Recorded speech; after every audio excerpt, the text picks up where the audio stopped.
Hello and welcome to Quilt Addicts Anonymous. I'm Stephanie Sebing. Today we've got a replay of a tutorial we did for you last year, and that is our retro tiles. I originally made this in batiks. I think we've also redone it in Cafe, and now we're going to show it to you again in Christmas, and tomorrow I'm going to show you how I quilted it using full line stencil to create this really cool Christmas lights design. This one is a really fun one because you need about 1 layer cake and about 3 yards of your background fabric plus some binding, and you are good to go. You can make this really cute design. In the tutorial, I show you also how I arrange my fabrics so that way there are no repeats in every single block, and it kind of transfers going from color to color. So it all changes by 1 color each one. So we're going to start off with our pinks, and then it can just start getting into the greens and the teals or whatever is in your 10-inch charm pack. And it is in fact called a 10-inch charm pack because the term layer cake is trademarked by Moda. So it's only a layer cake if it is manufactured by Moda. But I wanted to show you two that we have here in stock. This one here is Rifle Paper Company. We can show you an image of all the fabrics in a fat quarter bundle, but this one's really fun. This is called Holiday Classics. Rifle Paper Company designed it. You can find her stuff everywhere, from pajamas to phone cases to journals and of course fabric. And she is one of my favorite designers. I have a lot of stuff that she's designed that I've made things from, and it's just really pretty. This one is like classic Christmas without that jolly old Saint Nick, which I'm not a huge fan on myself, but there's some beautiful metallics in there. There's some nutcracker prints. There's partridges in a pear tree. It's fabulous. And so you can get some real fun with this. You're going to want to make sure you pick a solid cream or a solid white for your background, so that way these lighter prints pop against it, but you absolutely can make that work. And then we just got these in. They're really cute. It's How the Grinch Stole Christmas. So if you're going to be making one for a kid or someone who's young at heart, this is a really good one. We can also show you some fat quarter bundle pictures of this, but it's real cute. It's fun. It's festive. It's got all of Whoville and of course the Grinch. So this is a really good pattern that is going to use up all of those pieces and really have a lot of fun with color. And again, with this one, I would use a white, a bright white in this case for this one, and it'll be really cute, really fun. All right, well, let's get into the replay of retro tiles. It's really fun. That one 10-inch square pack will make a smaller lap quilt, but it's perfect for snuggling under and having some little hot cocoa and listening to some holiday music or watching your favorite sappy Hallmark Channel movie. You know, whatever floats your boat this time of year. Let's watch that replay. We're going to be doing retro tiles. This is actually one of the original patterns that I came out with when I started Quilt Addicts Anonymous as a business. But we didn't do as many videos at that time because I was basically doing everything. And now we have staff, and it's wonderful, and they help make me look fabulous. So thank you to the QAA staff. And so now we're finally going to get around to doing a video on this. You use a layer cake or 10-inch square charm pack, they are called. And you can use yardage, or in this case, I bought, and you guys can too, a bunch of already pre-cut 10-inch squares. So that's really great because it just makes you get through it that much faster because you can just cut and you don't have to cut from yardage to start with. So 2 of these will get you a lap quilt. You'll actually have some extra. You could make it a little bigger if you wanted, but the pattern has multiple sizes on it, so you also could check that out and decide what size you want to make it and maybe get a couple of these. And then of course you need some binding and you will be good to go. So typically when I do a video like this, I do all my cutting before I get started, but I'm going to actually do some of that on camera for you guys, because one thing that I want to show you is how I organize when I'm doing a pre-cut pattern, how I organize those pre-cuts so that I get a scrappy look without having to plan out each block, because that can really slow you down, and then you still get frustrated because something ends up next to each other that you didn't want. And this is a good way to kind of avoid that. Make sure you have different fabrics in every block, but you don't have to spend a lot of time thinking about it or planning each one. So I've already cut my white. I've got some left over here. I actually have 8 left over here. That if you wanted, you could just make the quilt bigger, but I'm going to do it as the pattern is written and do the 36 squares to make it square. But you can always play with it and make all these up. And now I'm going to start cutting this one, and I'm going to show you how I go through that process. But again, this is super simple because instead of cutting yardage for the white, you just cut across there and then you cut your pieces from it, and it goes so much faster than having to press your yardage and cut your yardage along the width of fabric and then cut all the little strips out. You know, you can just I'd grab 4 at a time and I would cut, and I was through it pretty quickly, so that was pretty nice. All right, so let's get started. And just as a reminder, we do have all this fabric on our website. I know a lot of the projects we've been having you guys use Stash, but we do have, at least at the time I'm filming this, we have quite a few of the 10-inch charm packs and also of the Polar Magic by Lemony for Figo, and then also the 10-inch charm packs that are just the white. And if we run out of this, we do have white yardage because I ordered that too in my order that took a month to ship. So I'm going to start getting into this, and I'm going to show you how I organize this fabric and cut it and then arrange it when I'm sewing so that I can, you know, be as efficient as possible, maybe get it done for Christmas. Actually, we're trying to get it done in a couple of days so that we can show it to you as a finished top at least. I know we won't quilt it, but we'll at least have the top done for you. All right, so these packs come 42 to a pack always. I only need 36 for this quilt. So what I'm gonna do is I'm gonna flip it over because I wanna keep it in the order that it is in, but I wanna go through my fabrics here. All right, so essentially, I'm not gonna count every one that I'm keeping. I'm gonna count the ones that I'm pulling because I want to pull 8. And Figo is really good. What they do is they put in what is called Lucky Charms. And so they'll fill out with basic. So this is a basic. It's called Lucky Charms, and you can tell because it's got a horseshoe on it instead of some Christmas stuff. So this is really great because it helps build the color story, but these are the ones that I'm going to pull first, and if I need to, I can fill them back in later. And there's 2 of each print in the line. That way it's nice because you can still kind of get a full color story without having to have like 3 to 4 some of the prints like some of the other brands do.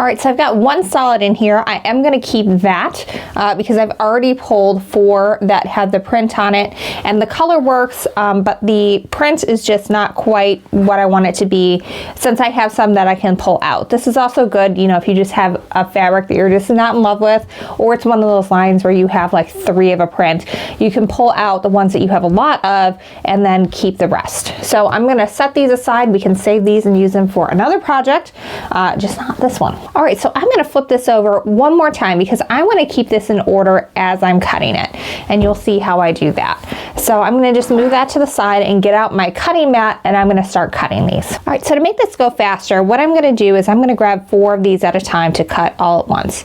So I'm grabbing from the pile that I have over here that's upside down, and then I'm laying it right side up. So that way I'm gonna keep the color order that they put it in. It's really pretty, and they had somebody who really knew what they were doing put it together, and that's the case with most pre-cuts that you get. The color story that you have looks real nice as it is. So that way I can maintain that order, and now I can go ahead and cut my strips and then cut those apart to create my log cabin strips.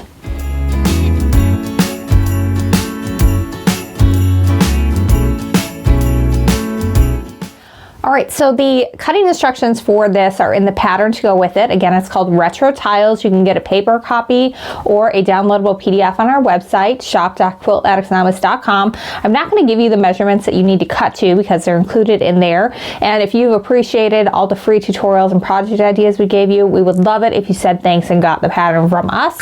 But essentially what I'm going to do is I've cut my strips from my squares, and I had just a little bit left over. If you're a scrap saver, have fun with that. If not, I don't know, tie some bows or something and put them on your Christmas presents this year. So now I'm going to grab one strip at a time, and I'm going to cut that to the measurement listed. So the first one for the longest outside strip, I'm going to cut, and then I'm going to get rid of a little section of this. But for all the others, we're going to use the entire strip, and essentially we're going to get 2 legs of that log cabin from every strip, except for one. All right, so this one, we just toss that. Now for all the rest of these, I'm gonna be able to cut, and I'll have one piece that'll be a long strip and another piece that will be the short, tiny one. So this is my second to longest strip and my shortest one. I can go ahead and pull those over. And then each one is going to get progressively different in size. All right, so I have cut all of the sizes that I need for this project. I do have one strip left over. You could save this and do additional with it with the extras, because you will have extra from your layer cake and you will have extra from your background if you wanted to make it bigger than the 36 that is in the lap size. So you could just have a lot of fun with that. I'm just gonna move it to the side because we're trying to do this as quick as possible, and so I'm not gonna get all fancy and do extras at this time. We'll just give this to one of our staff members who really loves tiny things to work with, and she can make something fabulous with it.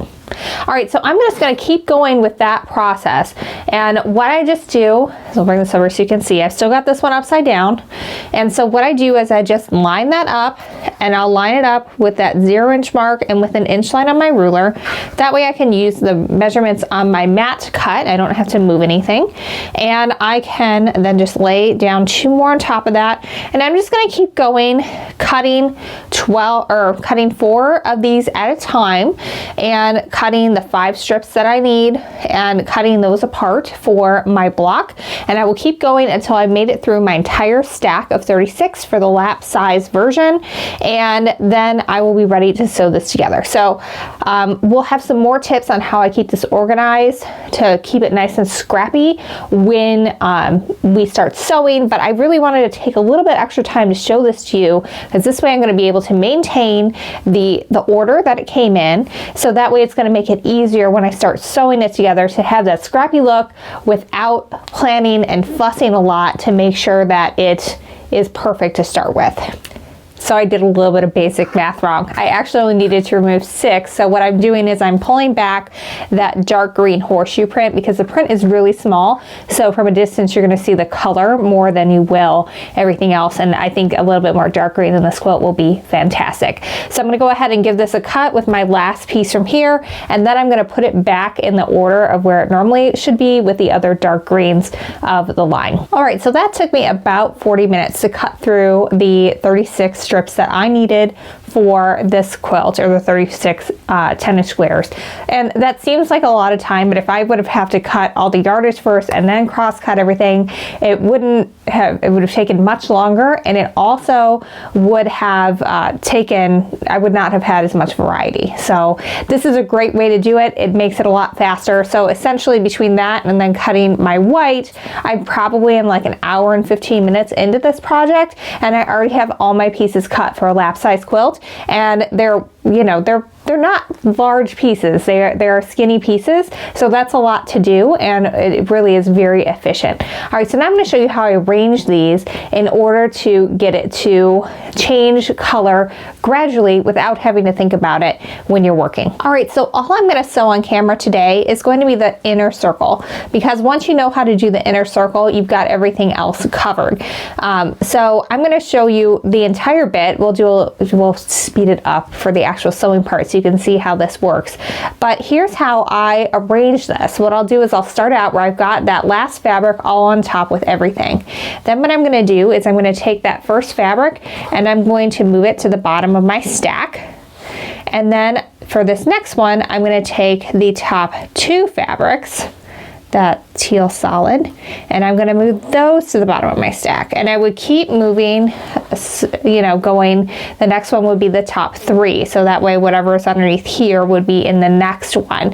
And that way you can gradually get a change in fabric coming out, and you're never going to repeat a fabric within your section, or within a single block, but you don't have to think about it at all. And so that's fabulous. It's something you can definitely do just to unwind at the end of the night while watching, you know, some Netflix or something, without having to get frustrated about, oh, I've already used this fabric, I need to find another one. And you know, this is just a really easy way to keep track of it and make that work. All right, so I'm going to start sewing. I'm going to sew these 2 together to start with, and the diagram, by the way, tells you exactly what you need to put where, so make sure you check out the pattern to go with this. Again, that's called Retro Tiles. You can get a PDF or paper pattern over at shop.quiltaddictsanonymous.com. All right, so I'm going to start by just putting these guys right sides together. Remember, I've got 2 of every one, so we will do 2 together.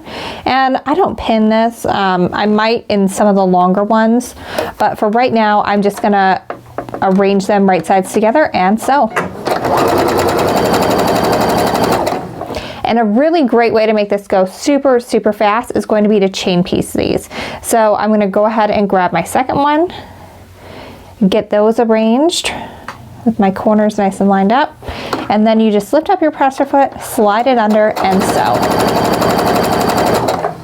All right, so I'm going to keep going, keeping everything in order and sewing these through.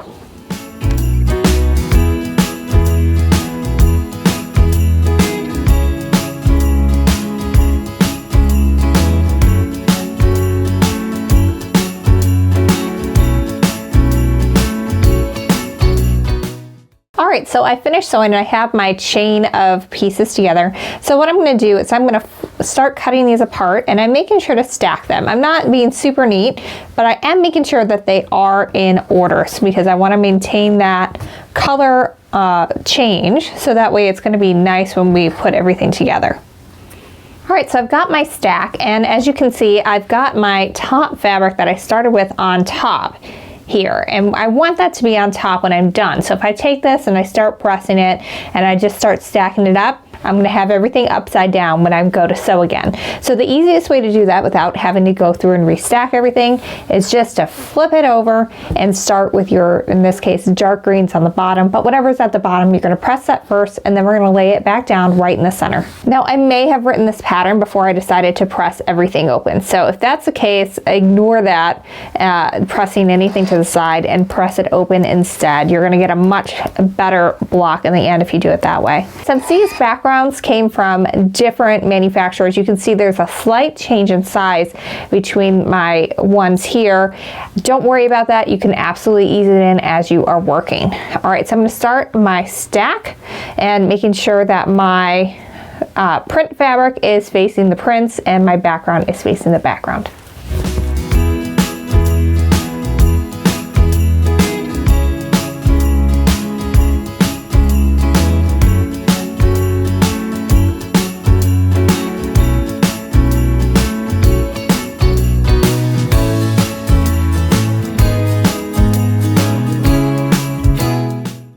So I got everything pressed. Now it's time to sew that all together. I'm going to sew to this one. And what I like to do is I always like to keep my pressed open seam on top. I find that's easier because then I don't accidentally flip it under when it hits my sewing machine plate. And at this point, I'm still not going to pin. I'm going to go ahead and just line up my corners and go from there. And I'm finding that the white one was just a little bit larger than 10 inches. So what I'm going to do is, rather than cut everything down, I'm just going to ease that little bit extra in as I go. So I'm not going to fuss with that or worry about it. I'm just gonna, you know, eat it up as I go, because I know that all of my longer strips are cut to the exact size. So once I get to those outside strips, I'll be able to get everything the way it should be without having to go through and cut every single one of these, because that's a huge pain. We're not going to do that. All right, so we're just going to start just like we did before. I've got my top points together. And you can see that I've got just a little bit of extra white here, and I'm just going to sew right off of that. I'm not going to try to like make it fit. I'm just going to have a little bit extra in the seam allowance for that white section when I get to it.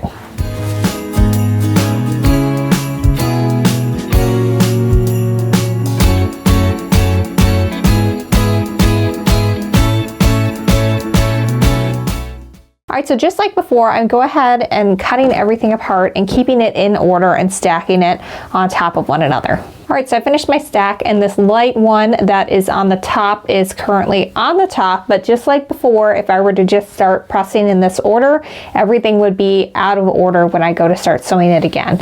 So I'm going to take my entire stack and flip it over, and I'm going to start with that dark green that's supposed to be on the bottom, that way I can just stack it right up when I'm pressing and I'm ready to go. All right, so I'm going to go ahead and keep pressing and sewing. I think we are going to cut here, and then I will sew all of these together for the center, and then I'll show you one more tip when I am all done with that center, so that way you always know what side you're supposed to be sewing once you finish that center. All right, so I've got my first section all sewn together, and from here is where you can tell real easily where the next side is. The first one you really have to watch and pay attention to your diagram on the pattern, but now there's always going to be two seams where the next one goes together. So that makes life a lot easier, because we also, as you see, have some white that would fit next to this too, but it's really easy to tell, okay, I just sewed this on, so now it's time to add this bit here, and it belongs right there.